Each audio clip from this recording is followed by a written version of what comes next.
SC ST backlog పోస్టులను భర్తీ చేయాలి. కొమరగిరి మహేంద్రబాబు. నెల్లూరు జిల్లాలో ఖాళీగా ఉన్న ఎస్సీ ఎస్టీ బ్యాక్లాగ్ పోస్టులను వెంటనే భర్తీ చేయాలని గిరిజన సంక్షేమ సేవా సంఘం రాష్ట్ర అధ్యక్షులు కొమరగిరి మహేంద్రబాబు కోరారు. ఈ మేరకు నెల్లూరు కలెక్టర్ కార్యాలయంలో సోమవారం జరిగిన ప్రజా సమస్యల పరిష్కార వేదికలో జిల్లా కలెక్టర్ ఆనంద్కు వినతి పత్రం అందజేశారు. ఈ సందర్భంగా ఆయన మాట్లాడుతూ, పాత్రికేయులందరికీ మరియు జిల్లా ప్రజానికానికి, జిల్లా అధికారులకు మా యొక్క నమస్కారములు. నా పేరు కొమరగిరి మహేంద్రబాబు. నేను గిరిజన సంక్షేమ సేవా సంఘం రాష్ట్ర ప్రధాన కార్యదర్శిగా పనిచేస్తున్నాను. ఈరోజు ప్రజావేదిక కార్యక్రమం ద్వారా 2020-21లో బ్యాక్లాగ్ పోస్ట్ అయినటువంటి ఎస్సీ ఎస్టీ బ్యాక్లాగ్ పోస్ట్ అయినటువంటి 4వ తరగతి సంబంధించినటువంటి పోస్టులను కొన్నిటి మాత్రం ఇచ్చి కొన్నిటి మాత్రం ఆపారు. దానికి సంబంధించిన కారణాలు ఏంటి, ఆపిన పోస్టులు మళ్ళీ ఇప్పుడు భర్తీ చేస్తారని చెప్పి ఇదే ప్రజావేదిక నాడు గతంలో ఇచ్చి ఉన్నాను. దానికి ఎటువంటి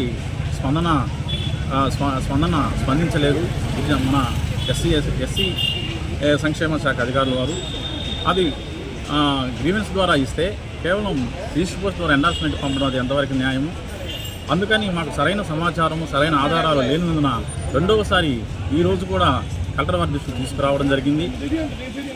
కలెక్టర్ గారు మళ్ళా ఎస్సీ సంక్షేమ శాఖ నెల్లూరు జిల్లా వారిని పిలిపించి ఏంటి ఈ విషయం మీద ఆరాతీగా, అయ్యా వాటిని గతంలో 2020-21 బ్యాక్లాగ్ పోస్టులు ఆపడం అయితే జరిగింది. అవి కొన్ని మార్కులు గ్రేడ్లు వలన అవి మళ్ళా జిల్లా కలెక్టర్ వారు రాష్ట్ర స్థాయి అధికారులకి రాయడం జరిగింది. అందుకని ఆపడం జరిగింది అన్నారు. కానీ 2020-21 బ్యాక్లాగ్ పోస్ట్ మెరిట్ లిస్టులో పెట్టింది సంబంధించిన అధికారులే. కానీ ఇప్పుడు మళ్ళీ ఆపడం అనేది కూడా సంబంధించిన అధికారులే. ఇస్తే అన్ని పోస్టులు ఇవ్వాలి, లేదా అన్ని పోస్టులు ఆపాలి. అలా జరగకుండా 2020-21 సంబంధించిన బ్యాక్లాగ్ పోస్టును, 4వ తరగతి సంబంధించినటువంటి ఎస్సీ ఎస్టీ పోస్టును కొన్నిటిని ఆపడం అనేది ఎంతవరకు న్యాయం అని చెప్పేసి ఈరోజు నేను గ్రీవెన్స్ ప్రజావేదిక ద్వారా నేను తెలియపరుస్తున్నాను. మాకు సరైన న్యాయం కానీ ఇప్పటికైనా జరగకపోతే రేపు రాబోయే రోజుల్లో ప్రజా ఉద్యమం ద్వారా ఈ పోరాటాన్ని కొనసాగించి మాకు రావాల్సినటువంటి బ్యాక్లాగ్ పోస్టులను భర్తీ చేసే వరకు మేము పోరాడతామని కలెక్టర్ గారికి కూడా విజ్ఞప్తి చేయడం జరిగింది.